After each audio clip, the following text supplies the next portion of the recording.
Guys. Welcome to our next episode of Maine Cancer Crusader Chicks. Hello, hello. It's been a while.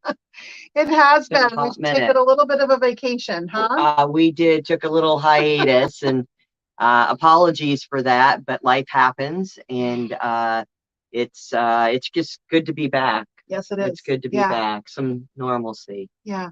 So Chris and I have talked about trying to do these once a month. The holiday season, we were doing them every week, but I think we'll do once a month. And one thing that we would like from you guys is to give us some ideas or suggestions that you guys would like to hear about.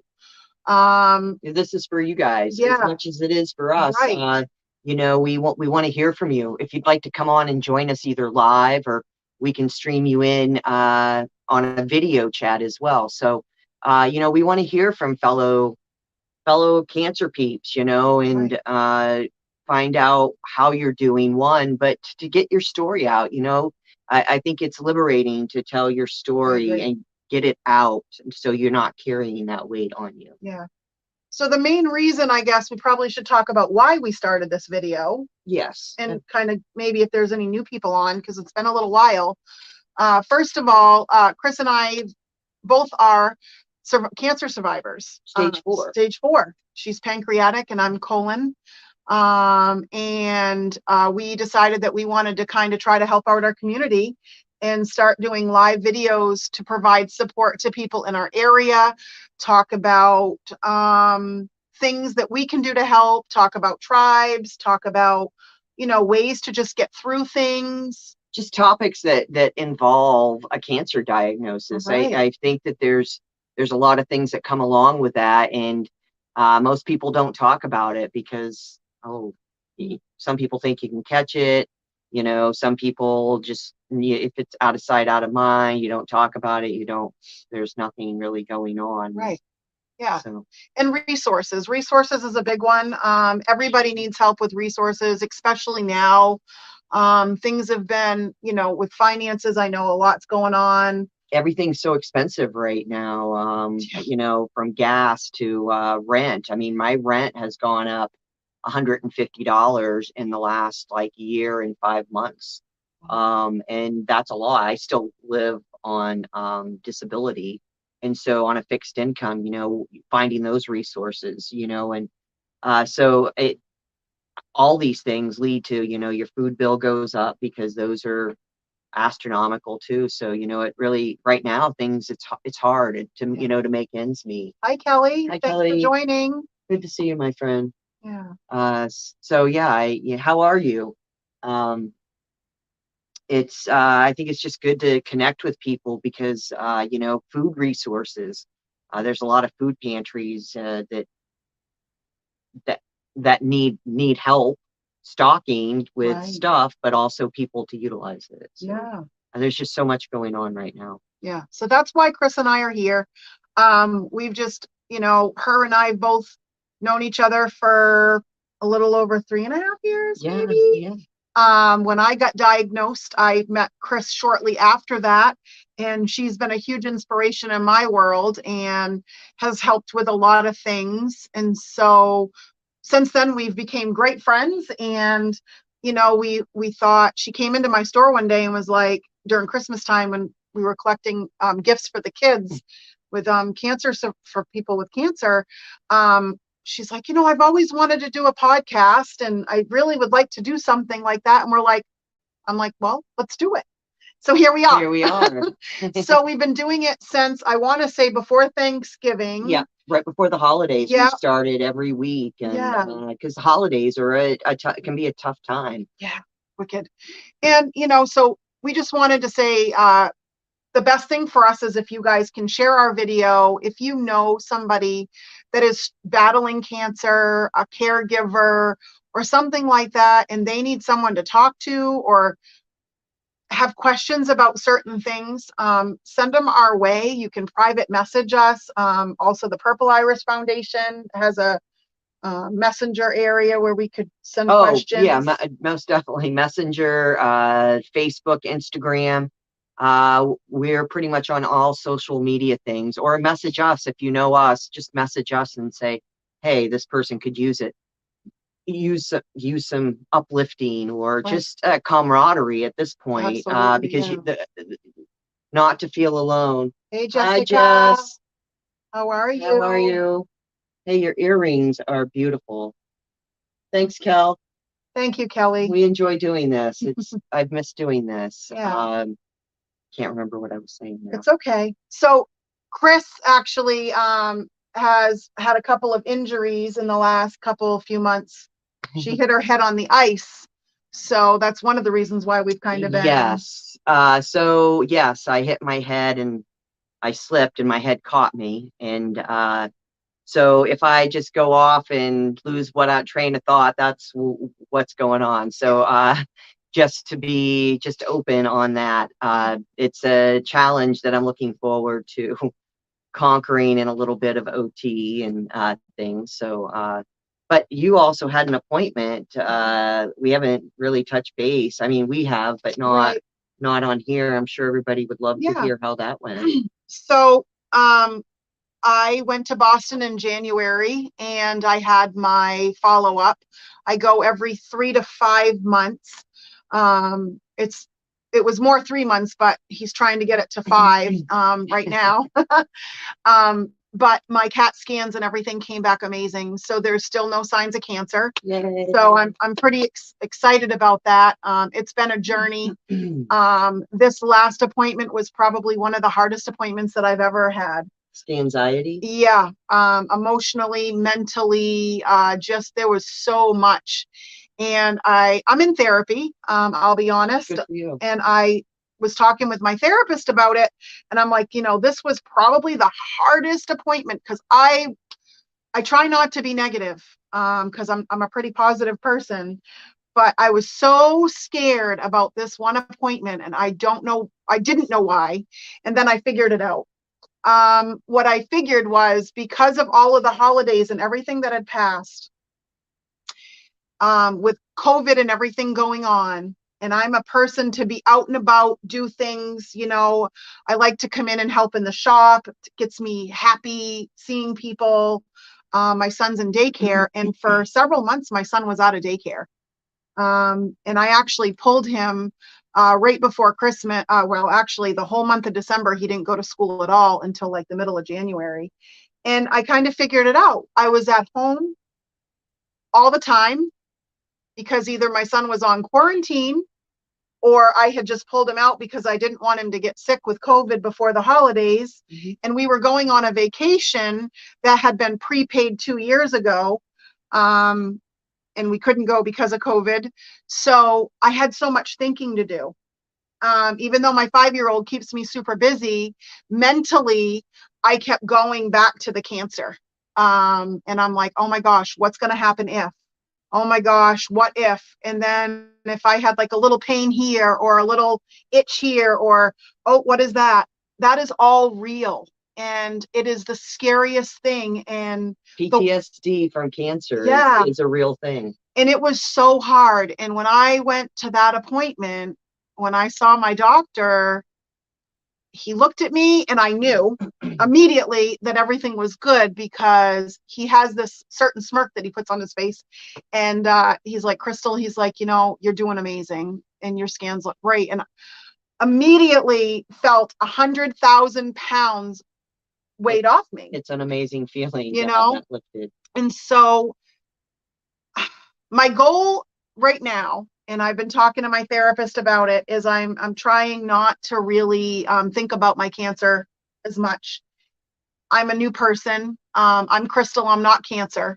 Right. That is the biggest thing. So that's kind of what I'm trying to teach myself. And, there's been so many huge losses in our family in the last few weeks with friends. And I'm just like, life is short. I'm going to start doing things for me. I'm taking care of me and my family, but me first. That's what needs to happen, because if I can't take care of myself, I'm not going to be able to take care of my son or my husband. Amen. So that's kind of where I'm at, but I go back in May, and I feel pretty darn good about it. I do have a GI appointment tomorrow. I've been having some issues, but not anything, I don't think, cancer related. when I get nervous and I have a lot of anxiety, I tend to have, diarrhea.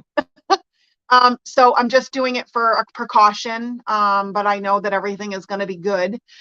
So that's kind of my personal story. But when you have cancer, when you hear that word, it is not something that you will ever forget, no matter what it is. It becomes part of your life. It just doesn't have to rule your life. Exactly. And I've struggled with that. Cancel or leave that, but I've struggled in the past with that, and I'm learning now that it's important to take care of you. You can try to take care of others as much as you want, but if you're not taking care of you, there's nothing after that, because we took care of us during cancer, so we need to kind of find that way without the cancer portion of it. Right. And this is I've been reading a lot of, seeing a lot of videos of local people that have been diagnosed with cancer. A lot of people that I know that have been diagnosed with cancer.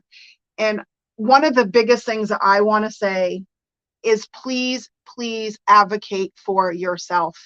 Yes. If you have a feeling of something that is not right in your body, if it's a lump, if it's a feeling, if it's something doesn't just feel right, your gut instinct is your biggest. Go to your doctor. Yes. And don't wait. If they say, oh, it's nothing or whatever, wait 6 months, don't do it.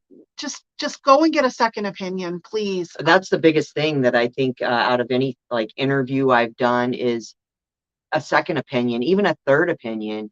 The more eyes on your case, the more you have a higher propensity to beat it. I know that there's some places that you go and they have a board that meets. I know where I went, it's the whole oncology group meets, and if there's a case, then that's what they talk about. Yeah. So I mean, there's lots of new technologies out there for cancer, and I think it's just we go someplace to get the best deal on cars, but we don't go find the best place to be treated for a cancer or disease, right, that we have. So yes, I know. Yeah, I mean, you go to Boston, and I applaud people that go. I know we have a mutual friend that is going to Boston in a few weeks, and I know of several people that are going there for different types of cancer, and it's just important to have a second opinion. Yeah, I cannot say that enough. Even if you like your doctors that are here, no matter what, it's okay, because you know what, you're still going to see your doctors here. Like I'm going on Thursday. I'm meeting with a brand new oncologist here in Bangor. I've never met him or her. I don't know what they are, but I'm meeting them for the first time on Thursday. I still have an oncologist here in town. I have to meet with my Boston doctors every few months, and I also have to meet with my Bangor doctors every few months. Mm-hmm. It doesn't matter who I like or whatever, but me personally, I feel like Boston did save my life. I got very lucky, and I actually, when I was diagnosed on December 27th, 2018, I just said, I'd like to go to Boston as well. And is that okay to do? And the lady was like, absolutely. And she was so amazing about it. And I've heard that there's some doctors up here that are like, no, you don't need, do what is right for you. Remember, you are number one. And if you've got a family that loves you, not sure if you have children or not, but you deserve the best treatment in the universe. Don't worry if they say, this may not cover it or whatever. It doesn't matter. I am on 1 million payment plans. I will be paying for the rest of my life. I'm okay with that, because guess what? I'm here and I am raising a beautiful 5-year-old son, and I'm married to an awesome husband, and I have a wonderful family and great friends. And because I made that choice for me to go to a different place was the best thing that I could do for myself. I know it's scary, and I don't want to just keep talking about it, but I just keep hearing so many stories lately that my heart is breaking for these people. Yes, agreed. We have a great community we live in, but cancer doesn't care what community you live in. No. what it does is it doesn't discriminate on who it hits. But what you can do to have some resemblance of control is for yourself, get a second opinion. Now, it doesn't matter if they say, hey, it's the same treatment. At least You did it. you did it. And you have, You'll never have doubt. The hospitals in bigger cities just see more cancer. It's just the way it is. Yeah. There's more people. And so, there might be certain treatments that they might tweak a little bit, or, there's always something that they could see that maybe here doesn't. And imaging, so this is my big thing. Imaging is different in every hospital you go to. Yes. I had imaging done, and I went to 2 facilities. One lost it, but the third one, I couldn't even read it. Right. So just know that different quality of imaging, radiation equipment, do some homework. Like I said, we go different places and do homework on getting cars, but I mean, I literally had a top 10 list of cancer hospitals, and boom, boom. And then where I went wasn't even on it. Right. And here we are going on 14 years later. So, and I was misdiagnosed a couple of years ago, in Bangor. It happens a lot. It was the summer. Oh boy. Not just here. It's so hard to remember dates now. But it was 2 years. I think it was 2 years ago. 2 years before you got diagnosed? Or was it last year? Anyway, I don't remember. Oh, yeah, because you had an incident where they said you had. Yeah. So I went in for a CAT scan. I was having my CAT scans done in Bangor.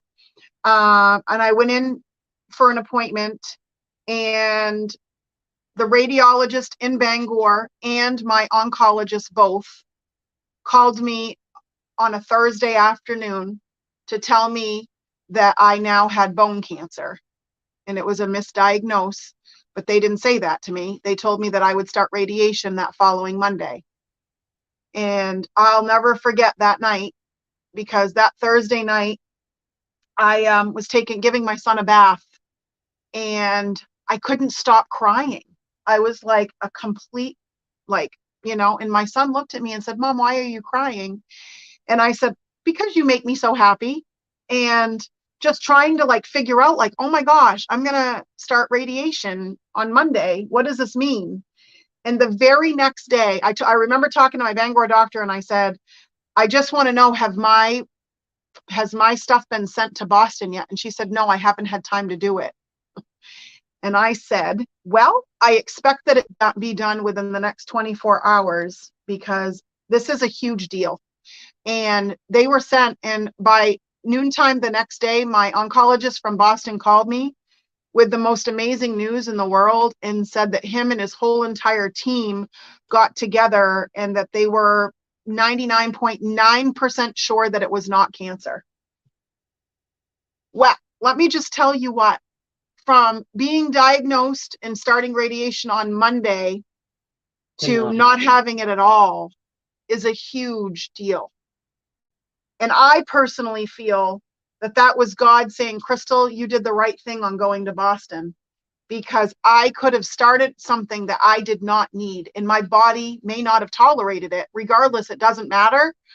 I didn't need to have that done.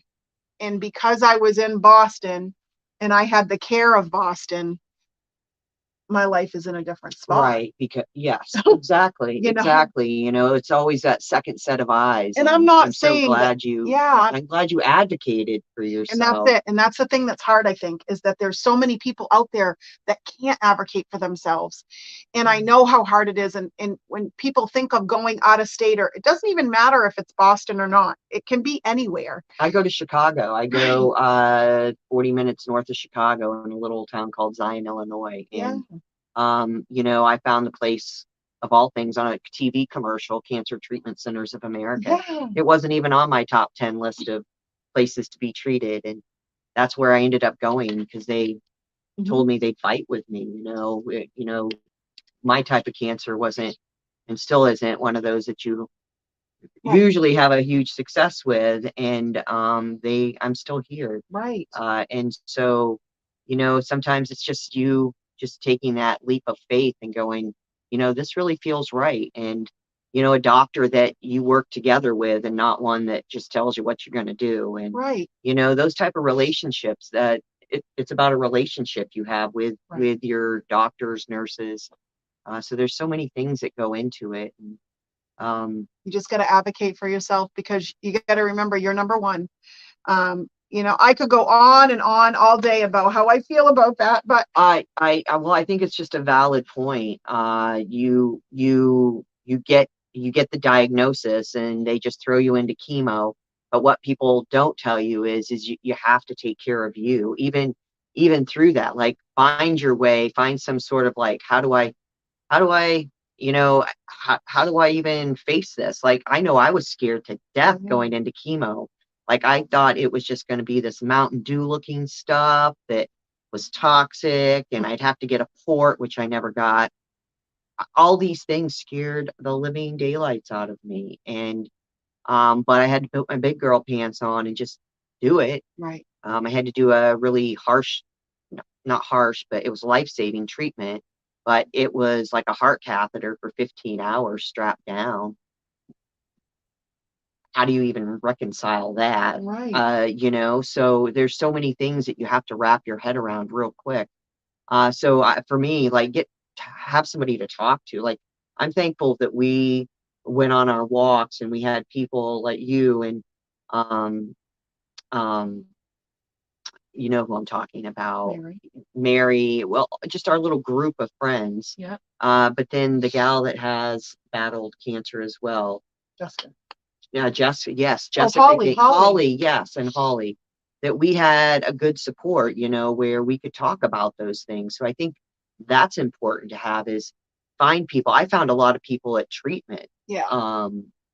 Yeah. to talk to. And, there's just so many things. It's all about taking care of you. And I don't think we could stress that enough. I mean, No. if I had to look back on it, I wish somebody would have told me, one, your financial stuff is a big thing. Get that in order, and, you know, uh, find somebody good to talk to, whether it's a therapist or your tribe or other fellow people going through it. Just find your people to talk to, and yeah, find the best doctor for you. I think that's, Yeah, it's so important. It really is. And it sounds like a lot, because I remember when I decided to go to Boston, my son was going to be 2 years old. And I was like, I looked at my sister and my mom and I said, how am I supposed to do this with an almost 2-year-old? Like, I don't know how I'm supposed to do this. Like, how am I supposed to do chemo, and how, all these things were running through my head. My son's in daycare. How am I supposed to, because they told me I wasn't going to be able to drive for a while and stuff, and all this stuff. And, going to Boston, it was going to Boston to meet with my doctor to talk about plans, but getting my treatments up here. mm-hmm. But I didn't know all that. There's no book that There's says. no book that tells you anything. So when you're first diagnosed with cancer, you're like, I can't go to Boston every day to get chemo. That's what was going through my head. I don't have the money to go to Boston every day. But then I'm like, once I figured it out and I started getting my appointments and stuff, all of a sudden I'm like, well, okay, we can do this. It is manageable. I don't have to go to Boston every week. I don't have to go to Boston every 2 weeks. I go every few months, but they're always there for me to ask questions. And I always had 2 people that I could talk to, 2 doctors, the one here and the one in Boston. And so you figure it out, because I do hear that question a lot when I say to people, please get a referral. And the first thing they say is, how do I go to Boston? I don't have the money to go to Boston. I don't have the time to go to Boston. Well, you've got to make it, for one, but 2, it's not every single day. They work with your team up here. Yeah. So it's like a second team.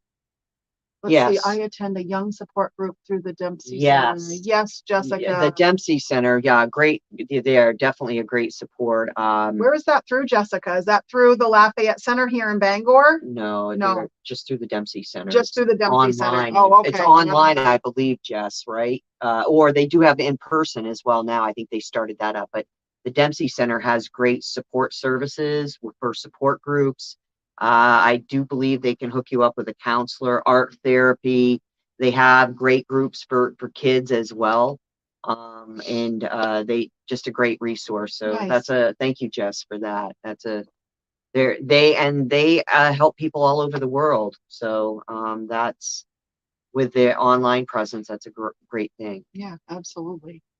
So yeah, today we just kind of wanted to kind of talk about our situations and what we've gone through. And I don't know, one of the reasons why I wanted to talk about the second opinion, that type thing today, was because I've just been hearing so many things lately. One good thing is I had a friend that was diagnosed with lung cancer several months ago, and she's been doing treatment. And I got the news the other day that she's cancer free. Oh, that's wonderful news. That was really, really happy to hear. That is great to hear. There are success stories, guys.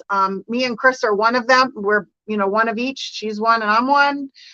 You can do this. We're warriors. We're survivors. We kick cancer's butt. And we're just here to talk about it, so it opens the avenues for for you to feel comfortable. Yeah, all virtual except for massage. Yep. Thanks, Jess. Yeah, Portland and Lewiston. Nice. That's right. So there's resources out there, you guys, but you can always reach out to Chris and I, and we can try to help. There's a list of resources and support on.